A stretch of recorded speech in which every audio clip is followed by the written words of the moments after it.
Bom dia, meus amigos. Vamos continuar com nossos estudos de cálculo integral. Matemáticos tais como Isaac Newton, Gottfried Leibniz, Isaac Barrow, entre outros, descobriram duas importantes conexões, duas importantes relações entre os conceitos de derivada e integral. Tais relações são conhecidas como teoremas fundamentais do cálculo. Hoje vamos estudar o primeiro de tais teoremas. Então, vamos lá. Antes de enunciar o primeiro teorema fundamental do cálculo, eu gostaria de observar o seguinte. Vamos considerar uma função contínua, certo? Que depende da variável t. Tá? Então, para nós, f vai ser uma função contínua, certo? Uma função bacana, certo? E apenas para ilustrar a parte geométrica, vamos supor que f de t é maior ou igual a zero, né? Uma função não negativa, certo? Também, somente para a interpretação geométrica, vamos supor que ela está definida do zero até um determinado valor à direita, correto? Então, vamos tomar um ponto x dentro do domínio, certo? Um ponto x, certo? Dentro do domínio, e um ponto que fica próximo de x, certo? Tal ponto pode ser expressado como sendo x mais h, onde esse h seria um número maior que zero, correto? Bem, como esse x mais h é um ponto bem próximo de x, esse h é pequeno, muito pequeno, certo? Claro que a gente poderia também considerar um ponto próximo do lado esquerdo, mas para efeitos de ilustração vão trabalhar desse jeito, né, com h positivo, correto? Muito bem, então veja bem, a área, né, da região limitada pela função, ou pelo gráfico da função f, certo? O eixo x e as retas verticais t igual a zero e t igual a x, seria esta região aqui, correto? E a área AT x mais h seria esta área aqui mais esta área aqui. Ambas as áreas podem ser calculadas, obviamente, usando integrais, certo? Ou seja, a área, né, digamos, ATX, pode ser calculada como sendo a integral de 0 a x da função f de t diferencial t.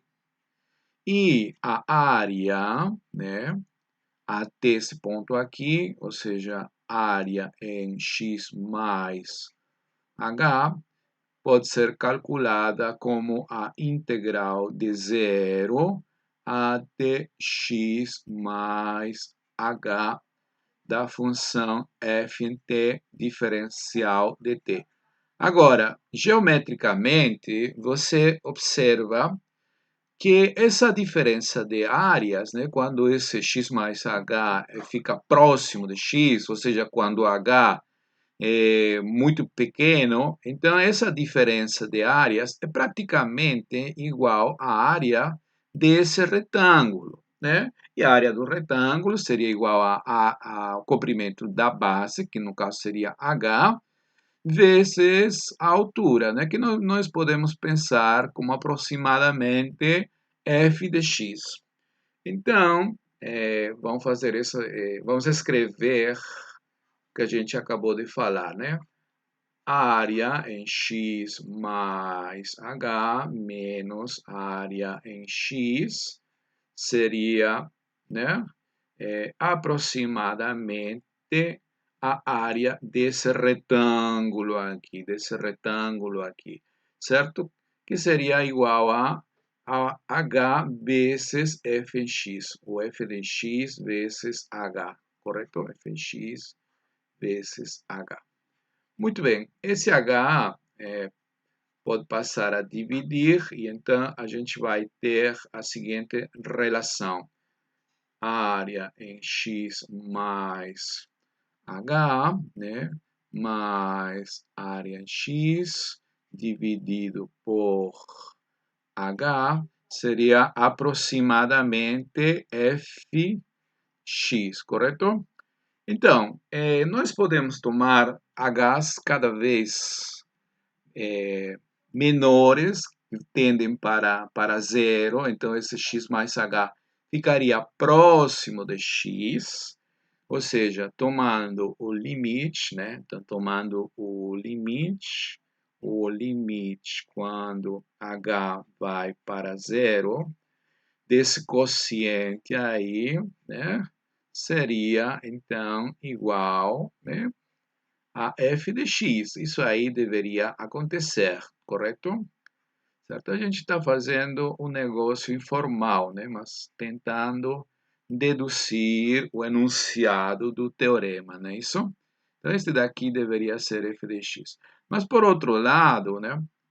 No limite, esse daqui deveria ser igual a f de x. Mas, por outro lado, este negócio aqui, você reconhece que isso daqui seria a derivada da função área, né? Porque essa função área está dependendo de x, então seria a derivada da função área no ponto x. Então, a gente teria essa relação interessante. A derivada da área deveria ser igual a f de x, sendo a área, né, esta função aqui, ok? Essa integral, na verdade, ok? Pois bem, isso daqui pode ser generalizado e pode ser formalizado, né, no seguinte enunciado, beleza? Vamos lá. Então, este daqui é o enunciado do conhecido como primeiro teorema fundamental do cálculo. Então, quais são as hipóteses? Suponhamos que temos uma função contínua definida num intervalo AB, certo? Um intervalo limitado fechado AB, correto? Veja que nós estamos considerando que a função tem que ser negativa, né? No caso anterior, a gente trabalhou nesse contexto apenas para ilustrar, para deduzir uma relação. Ok, então a função g de x, que seria a integral de a até x, da função f de t, certo? Que ela vai depender para cada x que você tome no intervalo AB, você vai ter esse número, né? Como a função é contínua, essa integral aqui existe. Lembre-se que funções contínuas são integráveis. Então, essa função aqui vai ser uma função contínua sobre o intervalo AB e, além disso, ela vai ser diferenciável no intervalo aberto. E, além do mais, a derivada dessa função vai ser a f avaliada no ponto x, para qualquer x que está no intervalo AB aberto, correto? Ok, então, no caso anterior, esse g de x era a área, sim? No caso anterior era a área, né? Certo? Que representava geometricamente uma área, porque a gente estava trabalhando com funções não negativas, né? Mas aqui, essa função f não necessariamente é não negativa, certo? Apenas uma função contínua. Ok, então vamos dar a ideia da prova, certo? A ideia da prova, tá? Eu apenas vou tentar convencer dessa relação aqui, certo? Ok, então, para... opa, o que aconteceu aqui? Bem, vou tomar então um ponto qualquer, né? Seja x, né? Seja x, é um ponto que está aqui no intervalo AB. aliás, no intervalo aberto, né? Intervalo aberto. E vou tomar H um número real, né? Um número real diferente de zero, né? H diferente de zero, de tal forma que x mais H ainda esteja no intervalo AB, correto? Isso daí é possível, certo? Geometricamente, a ideia é o seguinte, né? Estamos no intervalo aberto AB, certo? E você toma um ponto X aí, arbitrário, e você fixou. Então, você vai tomar um H, que pode ser negativo ou positivo, né, pequeno, de tal forma que você garante que X mais H continue dentro desse intervalo. Perfeito. Para calcular G', né, nós sabemos que G' é um limite, né, da diferença de G em X mais H menos G em X dividido por H. Então, vamos calcular essa diferença, tá bom? Então, G em X mais H, né, menos G em X seria igual a quanto? Olha, pela definição da função g, essa g em x mais h seria a integral de a até x mais h da função f em t diferencial de t menos a integral de a até x f em t diferencial de t. Correto? Pois bem, a gente pode usar as propriedades das integrais para escrever isto aqui, como esta parte aqui, né? Eu posso escrever como sendo a integral, por exemplo, de a até x, né? Mais a integral de x até x mais h, correto? X mais h da função f de t. Essa aí é uma propriedade que a gente viu no vídeo anterior, certo? Muito bem, então, essa parte daqui cancela com essa parte daqui, né? E, portanto, essa diferença vai ser igual a quanto?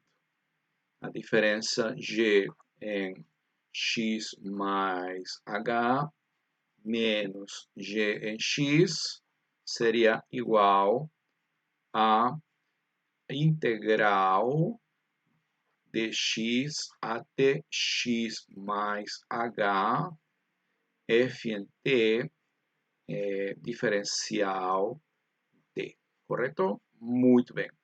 Agora, certo? Eu apenas, para ilustração, né, vou pensar que esse h é maior que zero e estou trabalhando nesse intervalo aqui, certo? Nesse intervalo aqui. Mas uma relação semelhante vale para h negativo. É apenas dando uma ideia da demonstração, correto? Pois bem, funções contínuas, né? Pensar então, por favor, estou trabalhando com h positivo, né? No intervalo, por favor, entre x e x mais h, né? Correto? Muito bem.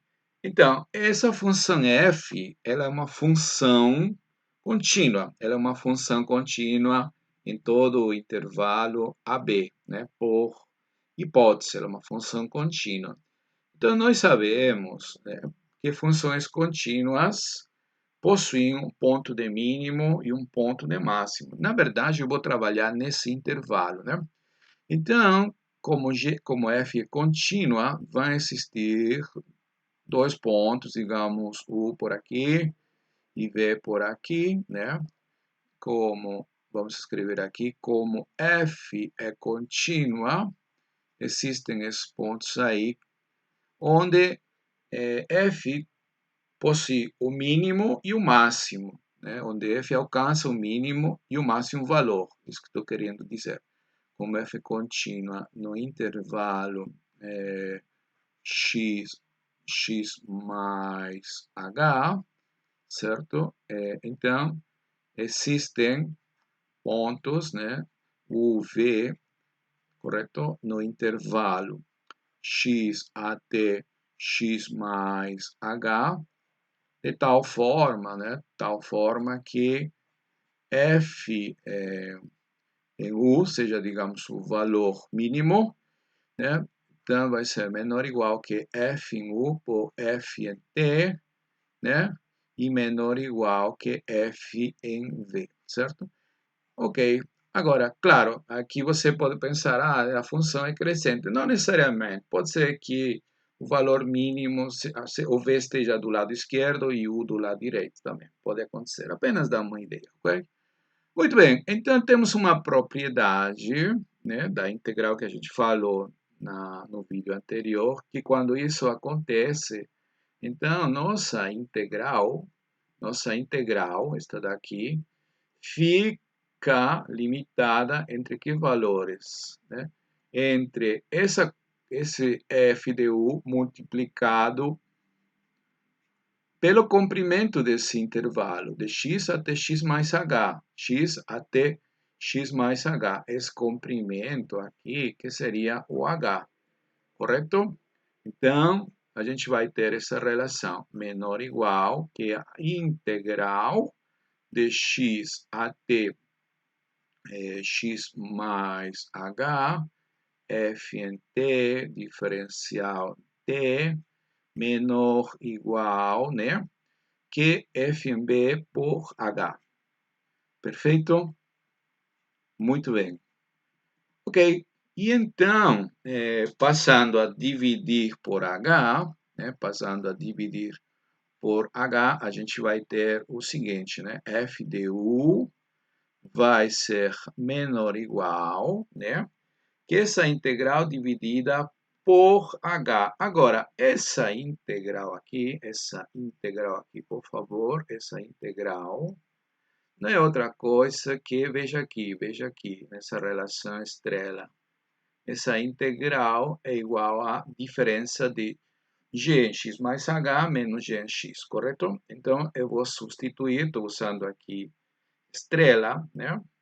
Então, eu vou ter g em x mais h menos g em x dividido por h, não é isso? Que esse h aqui está passando a dividir, né? E preserva-se a desigualdade, já que estou trabalhando com h positivo, não é isso? Ok, e por outro lado, esse aqui vai ser menor ou igual que f em v. Agora, quando h é tomado suficientemente pequeno, ou seja, se h vai para zero, né? H é positivo, mas cada vez mais próximo de zero, certo?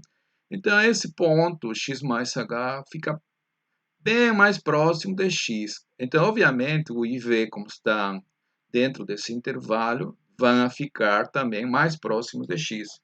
Então, no limite, né? No limite, certo? Quando a gente tomar o limite, esse negócio aqui vai para f de x, isso daqui vai para f de x, correto? Então, vamos escrever melhor esse daqui, né? Quando h vai para zero, né? Quando h vai para zero, isto daqui converge para f em x, certo? Converte para f de x. E isto daqui também, o limite seria f de x, certo? Então, aplicando o teorema conhecido como teorema do sanduíche, né? Teríamos então que o limite quando h vai para zero, né? na verdade, quando vai para zero pela direita, né? Mas o caso da esquerda é semelhante também, né? Aqui apenas estou dando uma ideia, correto? Então, esse limite aqui, né, desse quociente seria igual ao limite comum, ou seja, seria f de x. Perfeito? Mas quem é este limite aqui? Esse limite aqui não é outra coisa que a derivada da função g no ponto x, correto? Muito bem.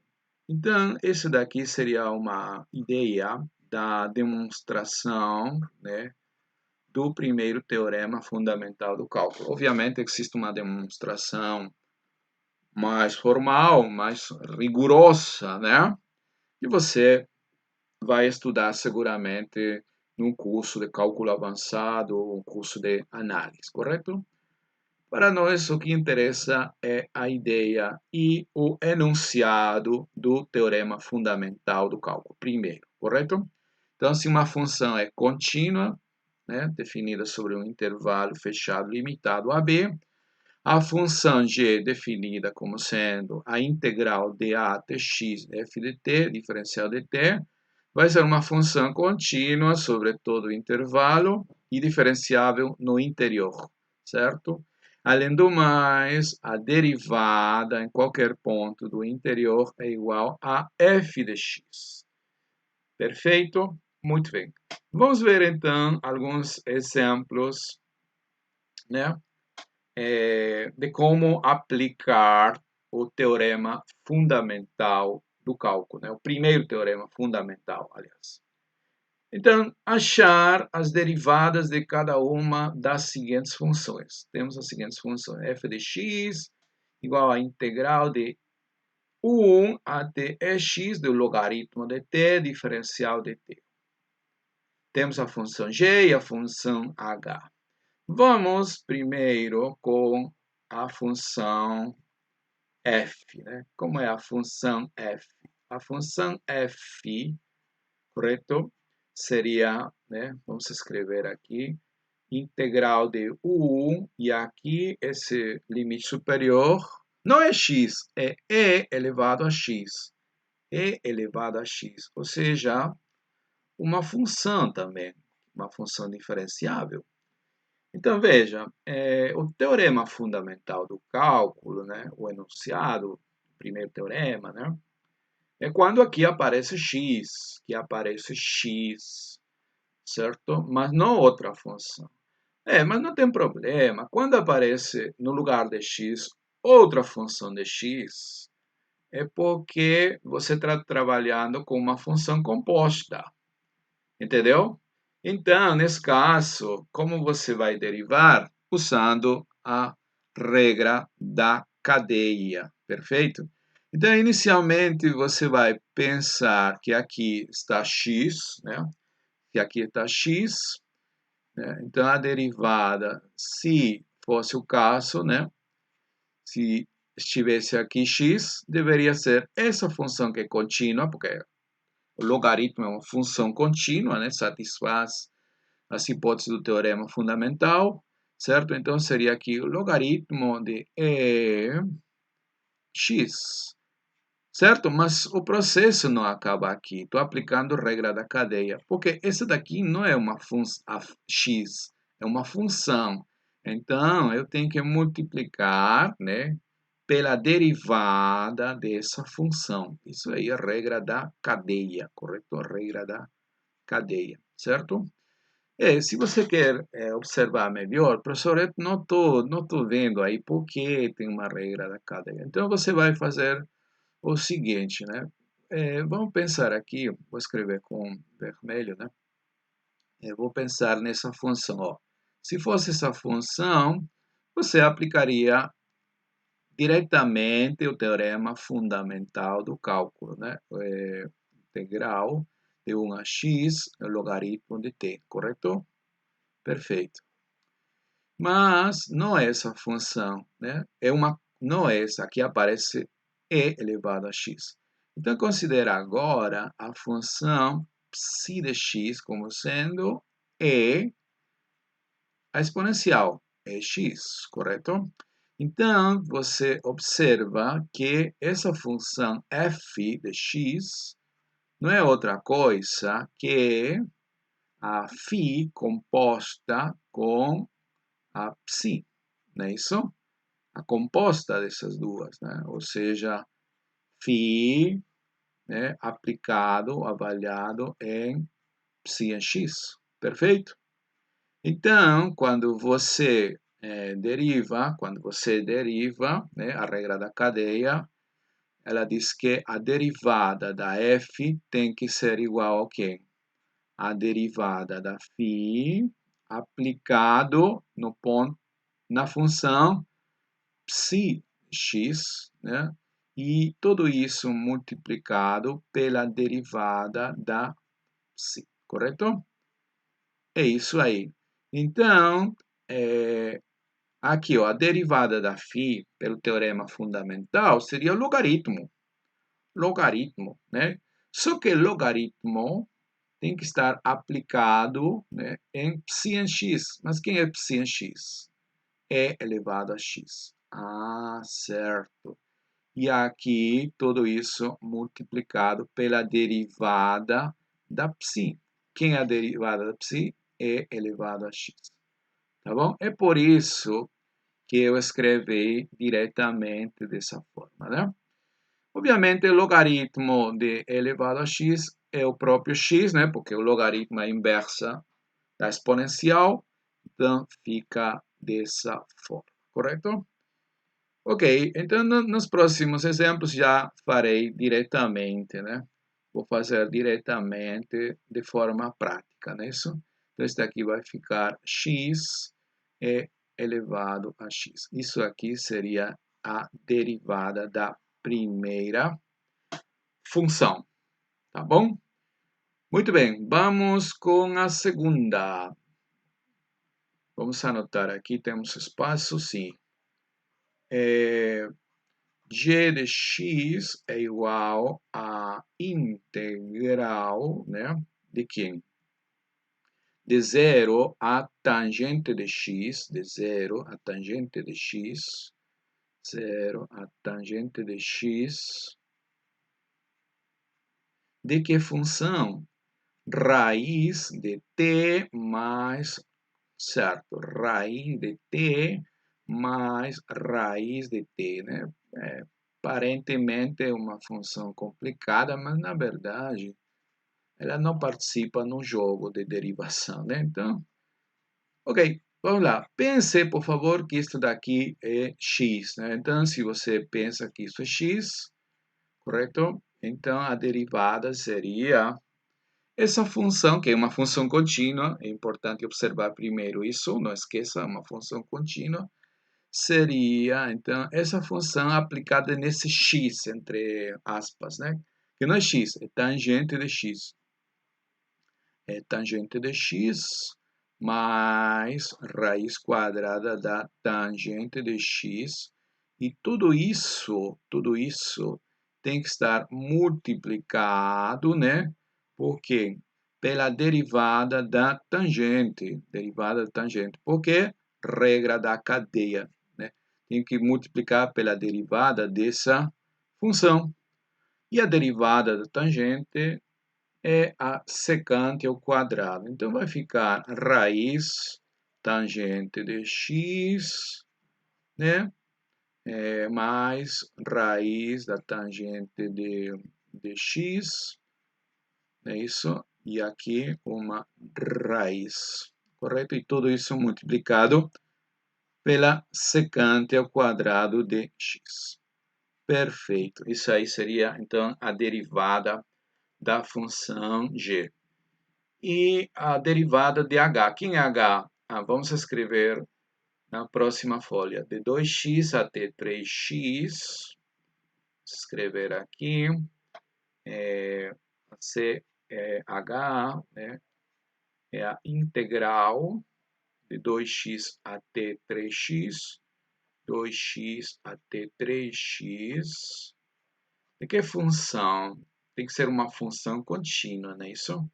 Tá, então essa função é esse quociente, o quadrado menos 1, sobre o quadrado mais 1.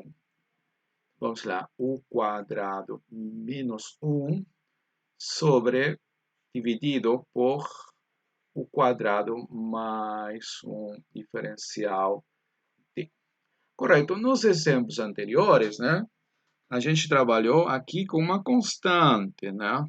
Claro que no outro não era x mesmo, era uma função, mas a gente resolvia usando a regra da cadeia. Então, como aqui não aparece uma constante, a gente vai fazer o seguinte: vou escrever isto daqui em duas integrais, como a integral de 2x até zero, né? Certo? Está no domínio dessa função. O domínio dessa função é todos reais, né? Porque esse quociente, esse denominador aqui, quadrado mais 1, não se anula nunca. Então, está perfeito. Aqui, de 0 mais 1, o quadrado mais 1, diferencial de t, né? Mais a integral de 0 até esse limite superior, 3x dessa função. Opa, aqui é o quadrado menos 1, correto? Muito bem.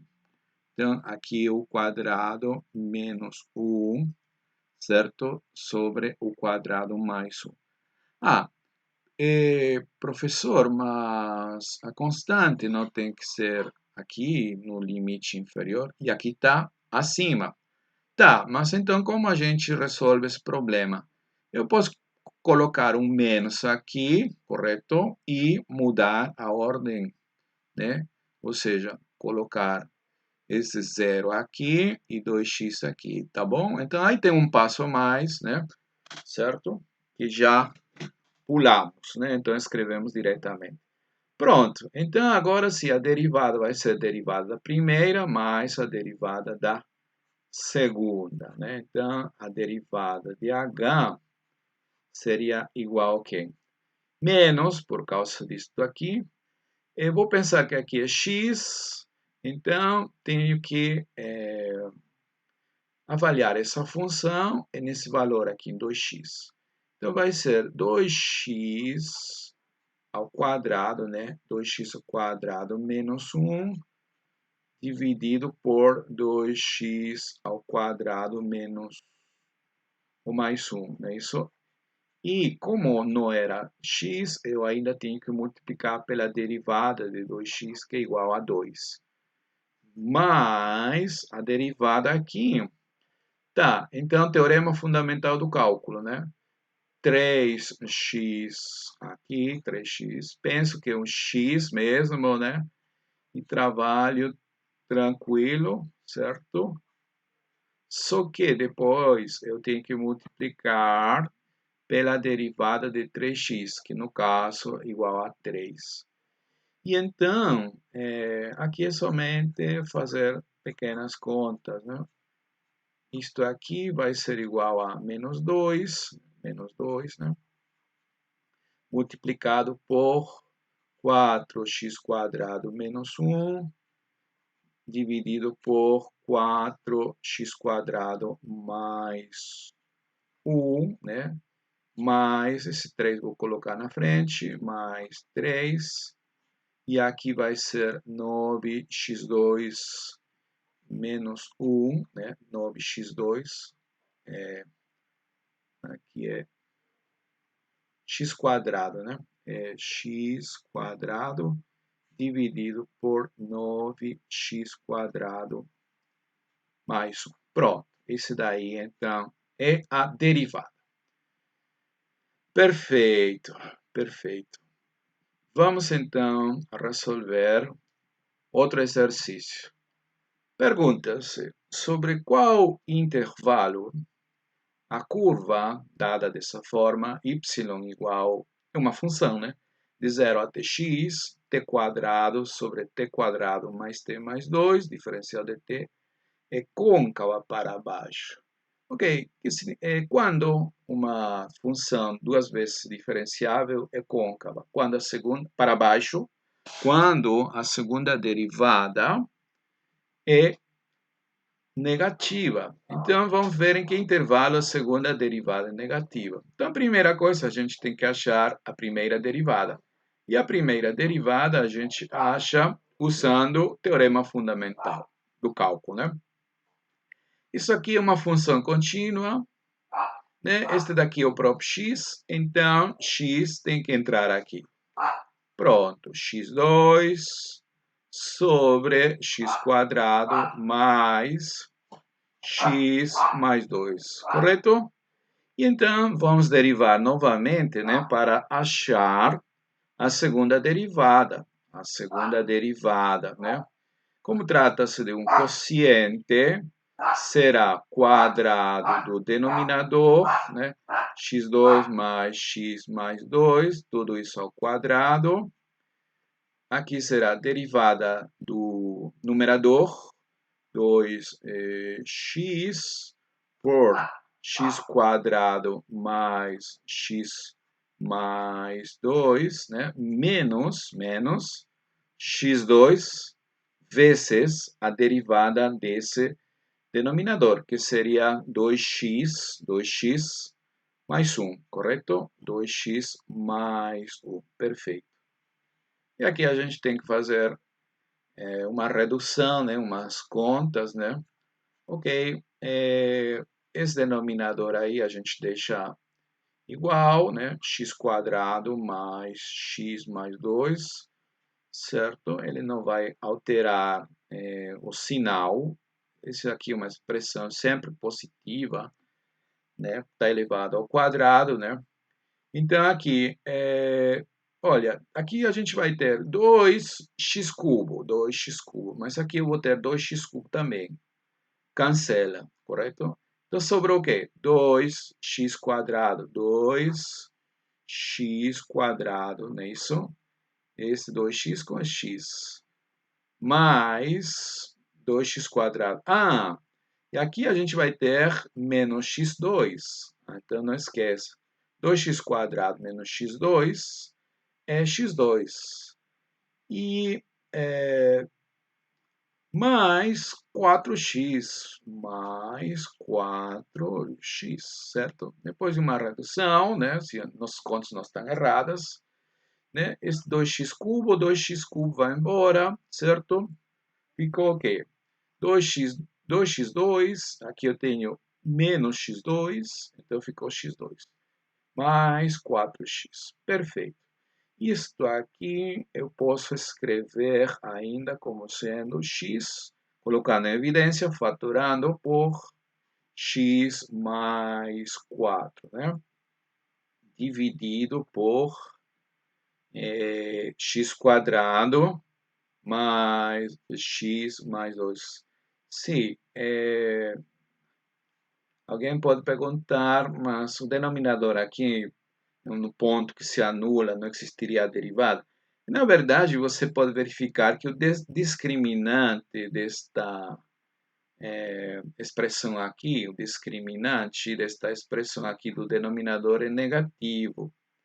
Como o discriminante é negativo, toda essa expressão seria positiva. O quadrado, mais ainda, seria positivo. Então, os candidatos, né, a serem pontos de inflexão, onde a derivada pode, segunda derivada pode mudar de sinal, né, são aqueles que fazem zero aqui. Seria menos 4,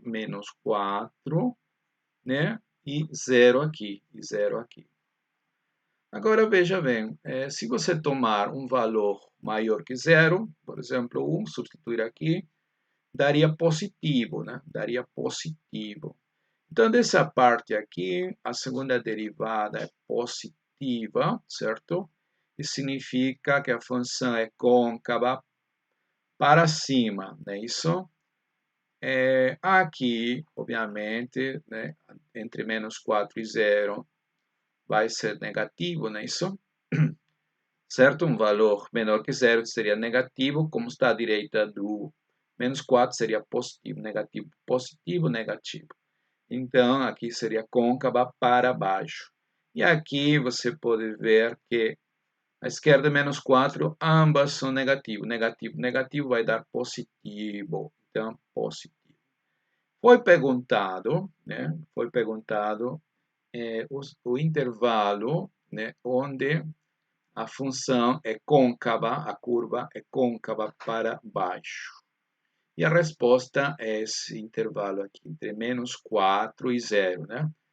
Então, mais ainda, né? A gente tem aqui em menos 4, a gente tem ponto de inflexão, em 0 também, né? Ponto de inflexão.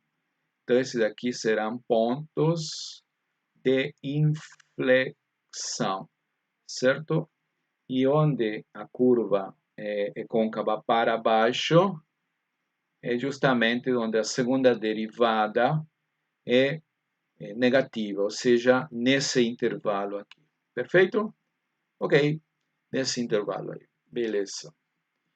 Vamos com outro exemplo. Se f de x é igual a integral de 0 até seno de x da raiz de 1 mais t2 de t, e g de y, outra função, é igual a integral de 3 a y de f de x, achar a segunda derivada.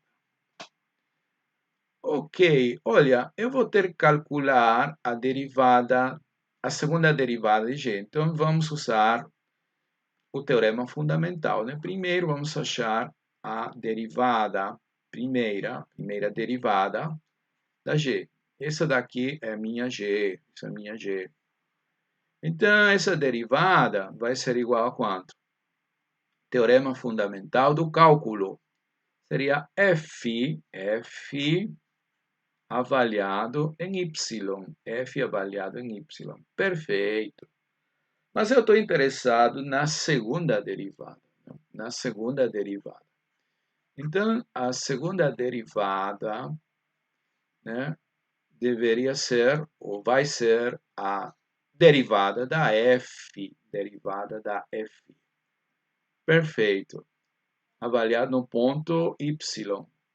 Mas f é essa função aqui. Né? Vamos escrever aqui. Mais f de x é igual a integral de 0 até seno de x da raiz quadrada de 1 mais t2, diferencial de t. Né? Essa é uma função contínua. Podemos aplicar o teorema fundamental do cálculo. Vamos guardar essa relação aqui, vamos chamar a relação de estrela. Né? Então, vamos aplicar aqui o primeiro teorema fundamental. Como não é x, teremos que usar também a regra da cadeia, não é isso? Então, a derivada da f, pense que este é um x, então aqui vai ficar raiz de 1 mais, né, 1 mais seno de x ao quadrado, né, seno ao quadrado de x, porém multiplicado pela derivada do seno, correto? Derivada do seno.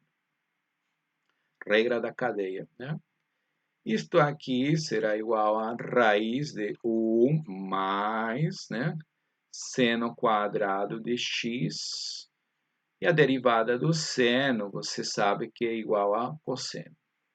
Cosseno de x. Né? Essa aí é a derivada da f no ponto x. Né?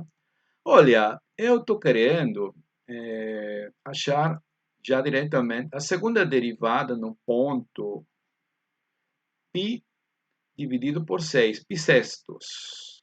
Né? Então, em estrela, né, usando estrela, a gente vai ter o seguinte. Segunda derivada, meu interesse é segunda derivada em π sobre 6 é igual a quê? Por causa da relação estrela, é igual a derivada da f. Então, será a derivada da f em π sobre 6. Correto? Mas a derivada da f em qualquer ponto, essa relação aqui, ó. Aqui temos a derivada. Então, vamos aplicar aqui.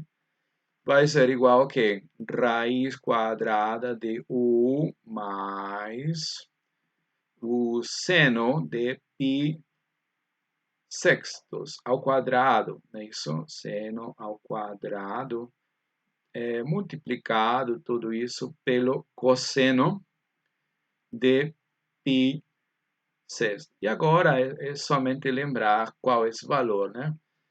O seno de π sextos, né, que é o 30 graus, né?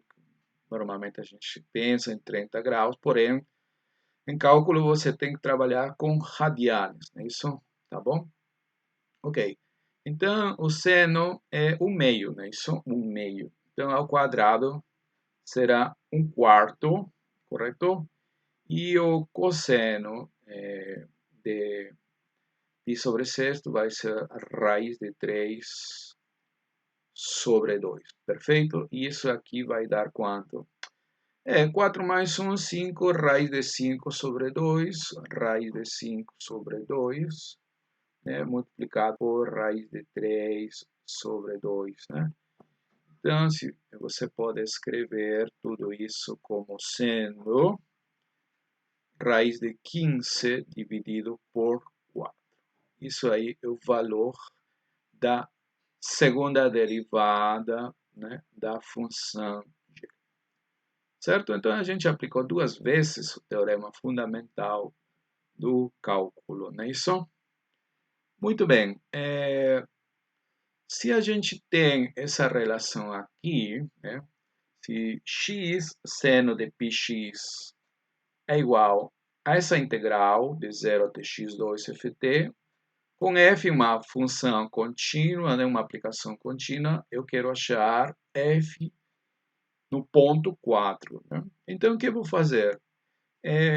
A partir dessa relação aqui, x seno πx, que é igual a uma integral, né? Eu quero saber o valor em f em 4, né? Então, de alguma forma, eu tenho que ter explicitamente quem é f, né?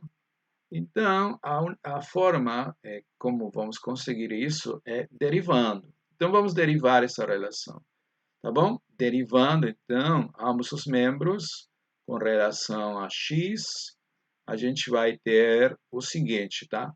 Vou derivar, então, essa igualdade aqui. Então, do lado esquerdo, temos um produto. Então, será a derivada do x, que é 1, vezes o seno πx. Estou usando a regra de Leibniz, né? Derivada um produto. Mais x vezes a derivada do seno, que é igual a cosseno, no argumento πx, e tenho que multiplicar pela derivada de πx, que seria π, porque regra da cadeia. E do lado direito, né? Do lado direito, você vai... Opa, aqui esqueci de ter. Não podemos esquecer, por favor. Faz parte, né, da notação. Então, vamos aplicar o teorema fundamental. Se você pensar que isto daqui é um x, né, então seria f aplicado no ponto x, mas que não é x, x2. Regra da cadeia, tenho que multiplicar por 2x, perfeito?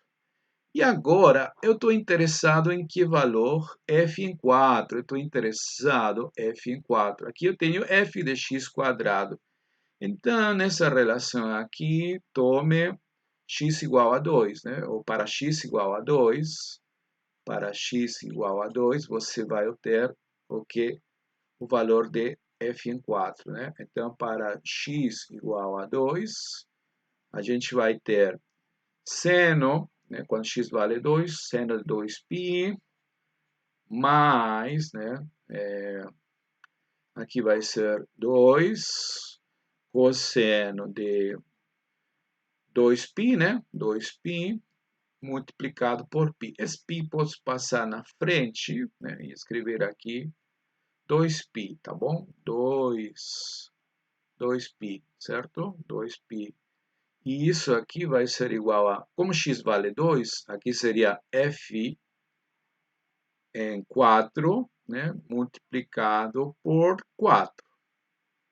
Correto? Bem, e você sabe que seno de π é zero, né? Seno de π é zero, de 2π é zero, né?